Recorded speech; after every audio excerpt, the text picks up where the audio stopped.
Hello students. आज के topic में हम बात करेंगे स्पेसिफिकेशन एरर्स। आप सभी बहुत अच्छे से जानते हैं कि जब भी हमें किसी भी मॉडल को एस्टिमेट करना है तो उस मॉडल को एस्टिमेट करने से पहले मॉडल को करेक्टली स्पेसिफाइड करना ज़रूरी होता है, यानी कि मॉडल को ठीक फॉर्म में लिखना बहुत ज़रूरी होता है। तो this is our basic assumptions कि model should be correctly specified. यदि हमें मॉडल को एस्टिमेट करना है तो मॉडल को करेक्टली क्या करना पड़ेगा, स्पेसिफाइड करना पड़ेगा। और कोई भी मॉडल तब करेक्टली स्पेसिफाइड कहलाएगा इफ़ इट इंक्लूड, कोई भी जो मॉडल है बच्चे वो करेक्टली स्पेसिफाइड कब होगा, यदि वो उन सभी रेलिवेंट वेरिएबल्स को इंक्लूड करें जिसकी वजह से जो डिपेंडेंट और इंडिपेंडेंट वेरिएबल्स एक दूसरे को अफेक्ट कर रहे हैं, या जो भी मतलब कि कोई भी इक्वेशन है, कोई भी थ्योरी है, जैसे आप बता रहे हैं कि डिमांड है वो प्राइस से अफेक्ट होती है, तो demand is also relevant variable and price is also relevant variable. तो कोई भी मॉडल करेक्टली स्पेसिफाइड तब होगा जब वो इंक्लूड कर लेगा all the relevant variables and it's functional form is correct, और उसकी जो फंक्शन फॉर्म होगी वो भी करेक्ट होगी। इधर इट वुड बी लीनियर और नॉन लीनियर।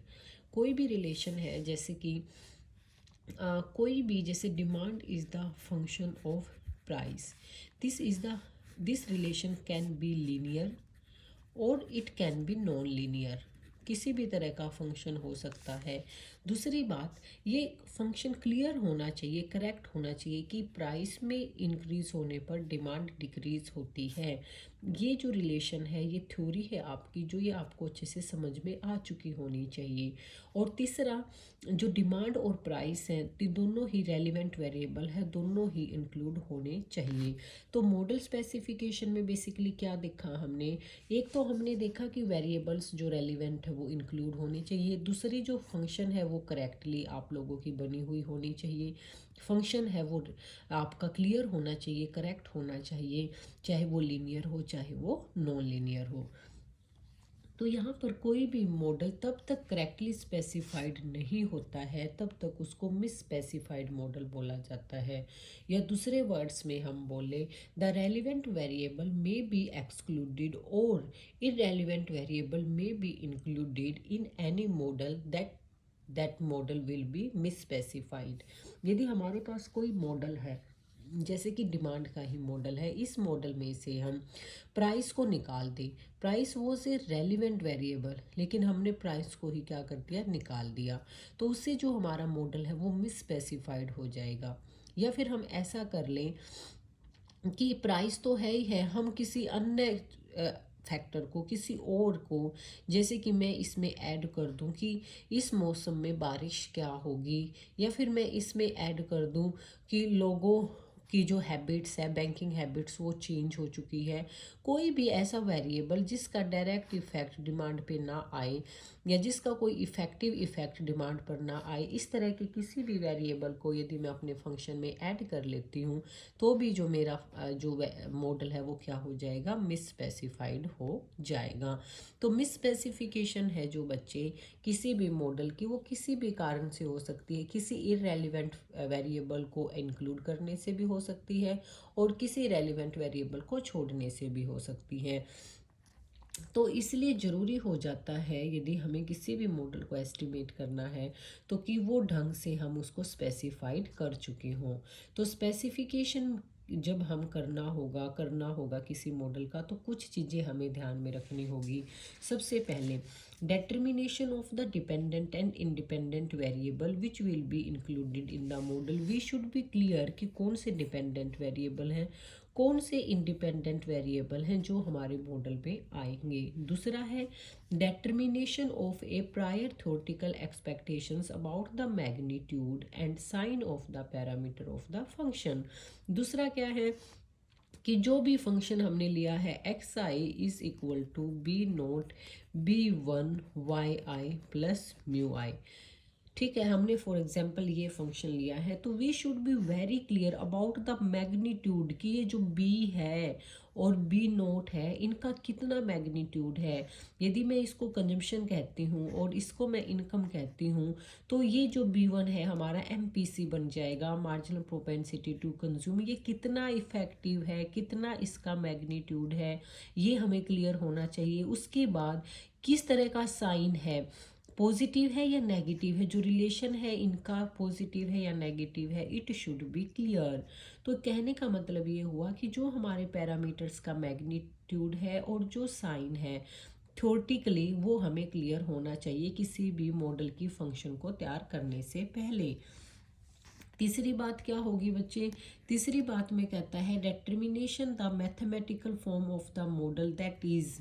अब हमें पता चल गया कंजम्पशन और इनकम में रिलेशन है, उनके मैग्नीट्यूड्स का पता चल गया है, पैरामीटर्स के मैग्नीट्यूड और साइन का हमें पता चल गया है। तो अब जो तीसरी चीज़ हमें ध्यान रखनी है, हमें एक फंक्शन तैयार करना है, एक इक्वेशन बनानी है और ये देखना है कि वो इक्वेशन है जो मैथमेटिकली इक्वेशन है वो लीनियर बनेगी, नॉन लीनियर बनेगी, साइमल्टेनियस बनेगी या सिंगल इक्वेशन बनेगी।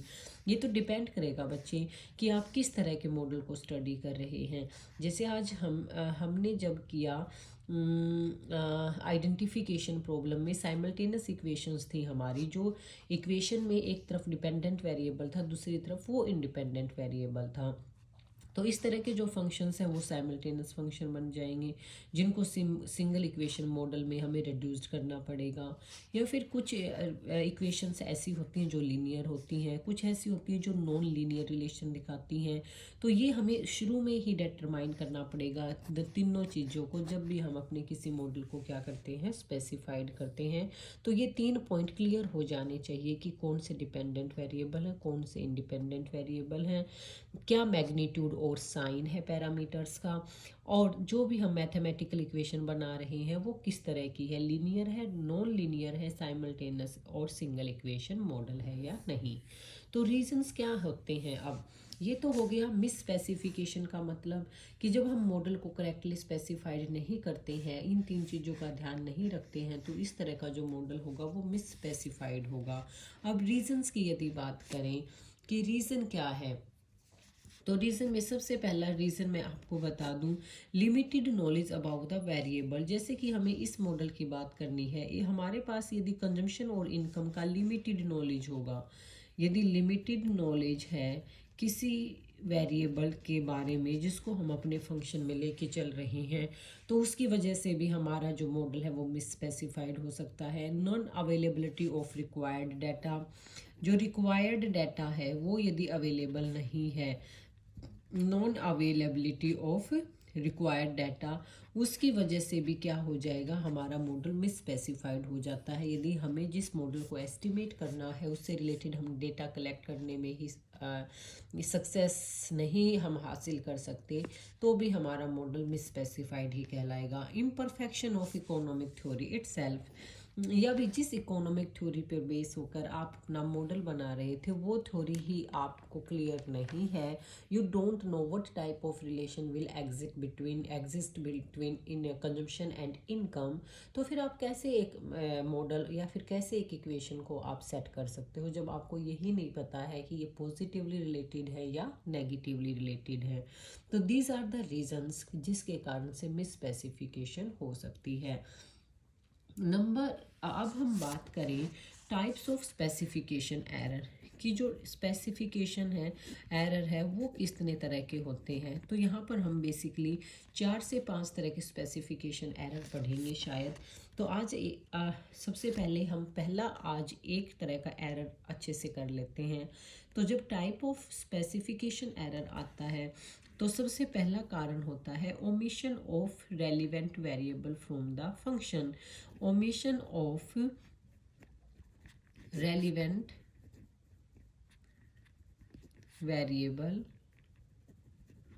ऑफ द फंक्शन, भी हम अपने फंक्शन में से किसी रेलिवेंट वेरिएबल को यदि ओमिट कर देते हैं तो हमारा जो मॉडल है वो मिस स्पेसिफाइड हो जाता है, उसमें स्पेसिफिकेशन एरर आ जाता है और उस मॉडल के जो एस्टिमेट्स निकलते हैं वो एफिशिएंट एस्टिमेट्स नहीं रहते हैं।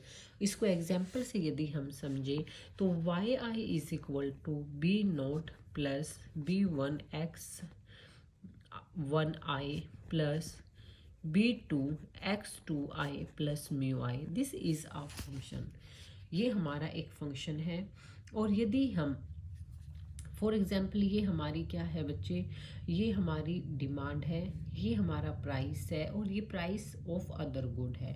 तो इस तरह का हमारे पास कोई एक फंक्शन है, तो ये दोनों चीज़ें हैं जो वो इस डिमांड को अफेक्ट करती हैं, दोनों ही रेलिवेंट हैं। ठीक है, यदि हम आ, इसमें से किसी एक रेलिवेंट फैक्टर को छोड़ जाएं और फिर अपने मॉडल को एस्टिमेट करें तो देखेंगे कि वो एस्टिमेटर कैसा होगा। तो this is our equation number 1, we can say this, or we will make another equation. We will write this equation in deviation form. We will write this equation in deviation form. Deviation form यानी कि Y I minus में Y bar, B note minus में B bar, B one X one I minus में X one I bar, X two I minus में X two I bar. और इस तरह से हम इसको क्या लिख सकते हैं, डेविएशन फॉर्म में लिख सकते हैं। तो जब y माइनस में y बार होगा उसको हम स्मॉल y से दिखाते हैं, तो मैं इसको यहाँ पे स्मॉल y से दिखा रही हूँ। जब हम डेविएशंस निकालते हैं B note minus B bar हमेशा क्या हो जाता है, क्योंकि this is a interceptor, if this is 7, 7 minus 7 0 हो जाएगा। इफ़ दिस इज 110 तो 110 माइनस 110 0 हो जाएगा। कोई भी इंटरसेप्टर है यदि उसका डेविएशन निकालेंगे तो वो 0 हो जाता है, तो ये अपने आप में यहाँ पे ख़त्म हो गया। B1 हमारे पास ऐसे का ऐसा रहा। अब ये जो हमारा कैपिटल X1I था ये डेविएशन फॉर्म में स्मॉल x1i हो गया। B2 हमारा एज इट इज़ रहा और जो कैपिटल X2I था ये हमारा स्मॉल x2i हो गया। और जो हमारा म्यू आई था उसको मैंने नाम दे दिया स्मॉल म्यू आई में।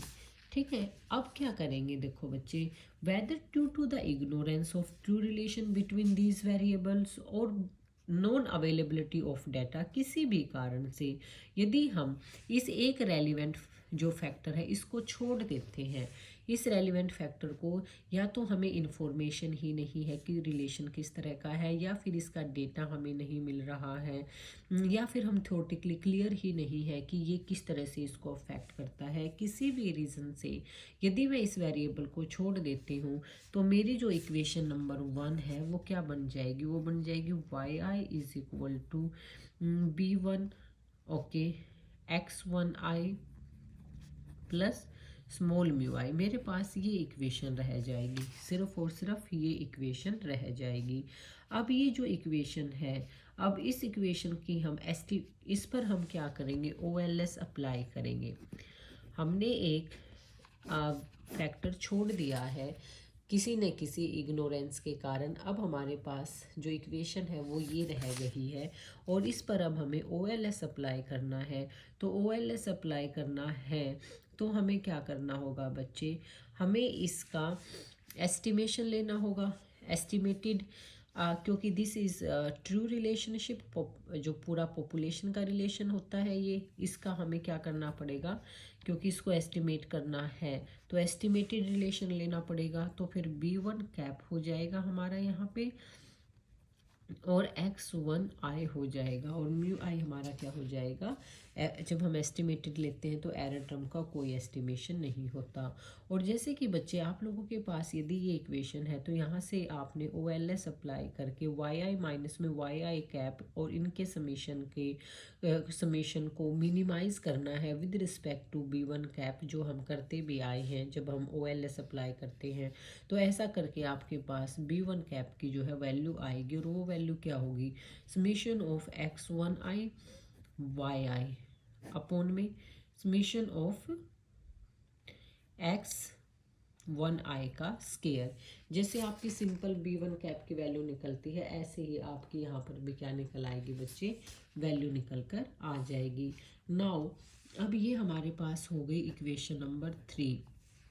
अब हम क्या करेंगे, जो हमारी वैल्यू है वाई आई की, ये जो वैल्यू है इक्वेशन नंबर 1 में, इस वैल्यू वाई आई को हम इस इक्वेशन में यहाँ पर उतार देंगे। यानी कि इस वाई आई की जगह पे यदि मैं ये वाई आई की वैल्यू रखती हूँ तो मुझे क्या मिलेगा, b one star is equal to summation of x one i small में, और यहाँ पर ये हमारे पास अब जो इक्वेशन है ये हमें यहाँ पर मिल जाएगी, ये वाली इक्वेशन, सॉरी बच्चे, स्मॉल वाई आई है ना, तो इसको हम उतारेंगे तो हमारे पास इस स्मॉल वाई आई की जगह पे ये स्मॉल आई वाई आई की वैल्यू आएगी, जो क्या है B one X one I plus B two X X two I plus mu I, और अपोन में हमारे पास क्या रह जाएगा, समेशन ऑफ एक्स वन आई का square.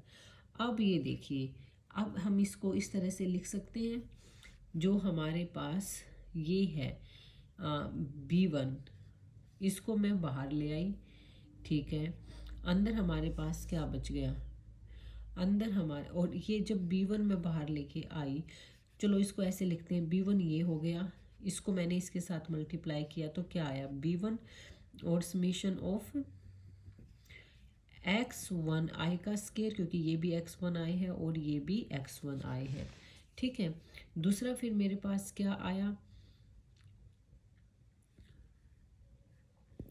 Plus B two as it is, और समेशन ऑफ एक्स वन आई, और ये है यहाँ पे एक्स टू आई, प्लस मेरे पास क्या आएगा, मैं इसको इसके साथ भी मल्टीप्लाई करूँगी, समेशन ऑफ एक्स वन आई और म्यू आई, और इन सब के अपोन में क्या है हमारे पास यहाँ पे समेशन ऑफ एक्स वन आई का स्केयर। इसको क्या मैं अलग अलग करके लिख सकती हूँ, बिल्कुल रख सकती हूँ, B one summation of x one आई का स्केयर अपोन में समेशन ऑफ एक्स वन आई का square, plus B two summation of x one I summation, sorry X two I upon में समेशन ऑफ एक्स वन आई का square, plus summation of x one I mu I और summation of x one आई का square. तो इससे तो हमारा यहाँ पर ये क्या हो जाता है, कट जाता है, तो B one cap is equal to B one, और प्लस में क्या रह गया बी टू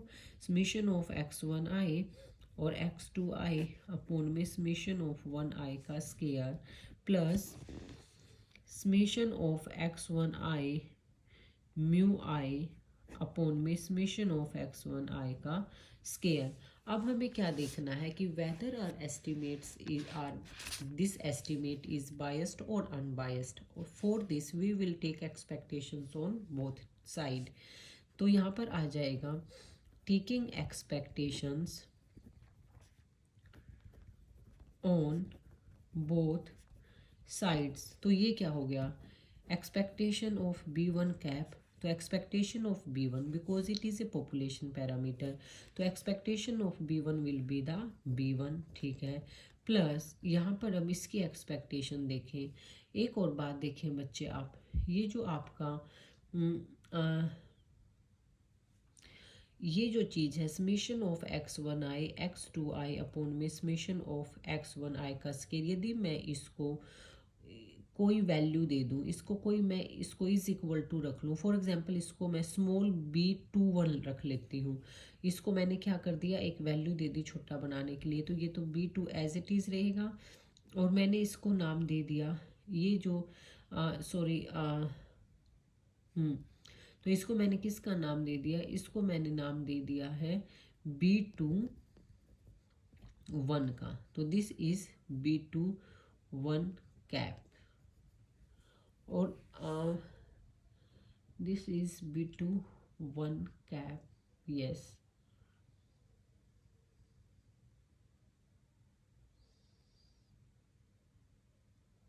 इसको मैंने इसके बराबर उतार लिया है, this is yes B two one cap, plus में मेरे पास क्या बच गया, ये बच गया, अब ये जो बच गया एक्सपेक्टेशंस थी, इसकी भी एक्सपेक्टेशंस है, इसकी भी एक्सपेक्टेशन है, ये कांस्टेंट बाहर लिखना चाहिए था कोई नहीं, और इसकी भी एक्सपेक्टेशंस है, summation of x one I mu I upon में summation of x one x1i का स्केयर। अब यहाँ से देखिए बच्चे, ये हो गया expectation of b1 cap, expectation of b is b, इसको मैं ई b2 को बाहर रख लूँ, ठीक है, कैपिटल B2 को, तो एक्सपेक्टेशन ऑफ B21 कैप, क्योंकि ये मैंने इसके बराबर रखा है, और यहाँ पर क्या हो जाएगा, समीशन ऑफ XY और expectations of mu I upon में समीशन ऑफ x1i का square. We all know that कि जो एक्सपेक्टेशंस ऑफ म्यू आई होती है वो ज़ीरो होती है। तो मेरी जो ये टर्म है ये तो क्या बन जाएगी, ये टर्म मेरी ज़ीरो के बराबर बन जाएगी। और हमारे पास क्या बच जाएगा, हमारे पास बचेगा expectation of B1 cap is equal to B1 plus B2, और एक्सपेक्टेशन ऑफ जो ये मैंने लिया था बच्चे यहाँ पर B2 कैप, ये एस्टिमेटेड वैल्यू थी, इसकी जो एक्सपेक्टेशन होती है वो ट्रू वैल्यू के बराबर आ जाएगी। तो expected value of estimated value जो कि B21 कैप है, इसकी जो एक्सपेक्टेशन है वो क्या बन जाएगी, वो बन जाएगी स्मॉल b21, क्या बन जाएगी, स्मॉल b21। अब आप ये सोच रहे होंगे कि स्मॉल b21 मैम ने लिया क्यों। देखो मैंने क्या लिया, B21 कैप लिया, किसके बराबर लिया, समेशन ऑफ x1i और x2i अपॉन में समेशन ऑफ x2i का स्केयर, x1i का स्केयर। तो बच्चे आप लोगों को याद हो, ये हमने क्या था, ये हमारा r के बराबर होता है। This is showing the correlation between the explanatory variable. We have two explanatory variable in our equation. जब हमने अपना मॉडल शुरू किया तो हमारे पास ये 2 एक्सप्लेनेटरी वेरिएबल थे, है ना, x1i और x2i। और अब यहाँ पर जब हम इसको सोल्व कर रहे थे तो इन दोनों के बीच ये चीज़ निकल के आई थी। तो ये जो रिलेशन दिखा रही है x1i और x2i में, तो ये क्या दिखा रही है, this is showing the relation दिखा रही है, ये कोरिलेशन है ये दोनों वेरिएबल के बीच में। और कोरिलेशन को हमने किससे, जब कोरिलेशन को हमने estimated, this is our estimated correlation between the two variable, इसलिए हमने इस कोरिलेशन का सिंबल हमारे पास ये है। हमने कि दूसरे वेरिएबल का और फर्स्ट वेरिएबल का आपस में क्या कोरिलेशन है उसको हमने एस्टिमेटेड कोरिलेशन को B21 से दिखा दिया है। और जो ये एस्टिमेटेड कोरिलेशन है, जब हम इसकी एक्सपेक्टेड वैल्यू निकालते हैं तो वो कोरिलेशन के बराबर ही निकल कर आती है। तो ये हमारे पास ये आ गया B21। तो यहाँ से हमें क्या दिखाई दे रहा है बच्चे, यदि ये एस्टिमेट अनबायस्ड होता तो ये सिर्फ किसके बराबर निकल के आता, B1 के बराबर निकल के आता, लेकिन साथ में अब इसके एक टर्म और जुड़ी हुई है। इससे ये क्लियर हो जाता है कि यदि जो रिलेशन है इन दोनों वेरिएबल्स के बीच में वो ज़ीरो है, यदि B21 हमारा ज़ीरो है, फिर तो हमारे जो एस्टिमेट्स हैं वो क्या होंगे, यदि हम रेलिवेंट वेरिएबल को छोड़कर एस्टिमेट निकालते हैं तो हमारे एस्टिमेट्स हैं वो अनबायस्ड होंगे। लेकिन कंडीशन क्या है कि जो रिलेशन है दोनों के बीच में, एक्सप्लेनेटरी वेरिएबल्स के बीच में, उसको ज़ीरो होना ज़रूरी है। लेकिन ऐसा नहीं होता। जब हमने ये मॉडल लिया और हमने कहा कि जो डिमांड है हमारी वो किस पे अफेक्ट है, प्राइस पे और दूसरे गुड्स के प्राइस पे, तो प्राइस, एक गुड का प्राइस और दूसरे गुड का प्राइस एक दूसरे से इंटरलिंक्ड होते ही हैं। इन दोनों में जो कोरिलेशन पाया जाता है, इसलिए हम यहाँ कोरिलेशन को ज़ीरो नहीं मान सकते। तो हम देख रहे हैं कि हमारा जो एस्टिमेट्स निकल के आए हैं वो अनबायस्ड नहीं है, उसमें बायसनेस है। और बायसनेस कितने के बराबर है, इसको देखो B1 कैप, इसको मैं इधर ले आऊँ तो B1 is equal to B2 और B2i। जो बायसनेस पाई गई है वो इस इक्वेशन के बराबर पाई गई है।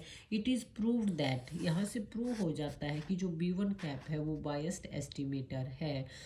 और कितना बायस्ड है ये डिपेंड करता है इस इक्वेशन पर कि जो हमारा रिग्रेशन कोफिशिएंट है B2, इसका क्या मैग्नीट्यूड है, ये वही B2 है जो हम यहाँ लेके चले हैं। तो तो ये जो B2 है इसका क्या मैग्नीट्यूड है, ये कितना रेलिवेंट है और कितना इरेलीवेंट है, एक तो इस पे डिपेंड कर रहा है और दूसरा किस पे डिपेंड कर रहा है, B2 1 पे।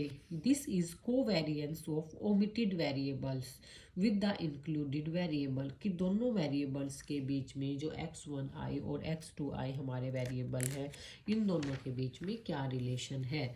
तो यहाँ से एक चीज़ हमने क्लियर की है आज इस पॉइंट से, इस टॉपिक से, कि जो स्पेसिफिकेशन एरर है उसका होने का एक कारण ये है कि हम जब किसी रेलिवेंट वेरिएबल को छोड़ देते हैं और रेलिवेंट वेरिएबल को छोड़ के जब हम OLS अप्लाई करते हैं तो उससे जो हमारे एस्टिमेट्स निकल के आते हैं वो एस्टिमेट्स हमारे अनबायस्ड नहीं होते। ये आपको आंसर में यहाँ पे दिखाई दे रहा है। तो कंक्लूज़न अब आप क्या कहेंगे? कंक्लूजन में यही होगा कि हमारा जो B1 है वो तभी अनबायस्ड होता यदि ये स्मॉल B21 क्या हो जाता, ज़ीरो हो जाता। ठीक है। दूसरा, डायरेक्शन ऑफ बायसनेस, ये जो बायसनेस पाई गई है ये कितनी ज़्यादा है, ये डिपेंड करती है B2 के साइन पर और B21 की एफिशिएंसी पर, कि दोनों के बीच में कितना स्ट्रॉन्ग रिलेशन है। If both are having same sign, हाँ, यदि इसका जो है ये भी पॉजिटिव है और ये भी पॉजिटिव है, यदि दोनों का सेम साइज है तो इसके बढ़ने के साथ साथ जो बायसनेस है वो भी क्या होती चली जाएगी, बढ़ती चली जाएगी। और यदि इन दोनों का जो साइन है, साइन इसलिए ज़रूरी है बच्चे, साइन के हिसाब से चेंज होता है। यदि यहाँ पर साइन अलग अलग है तो यदि ये बढ़ेगा तो यहाँ पर बायसनेस जो है वो क्या होती चली जाएगी, कम होती चली जाएगी।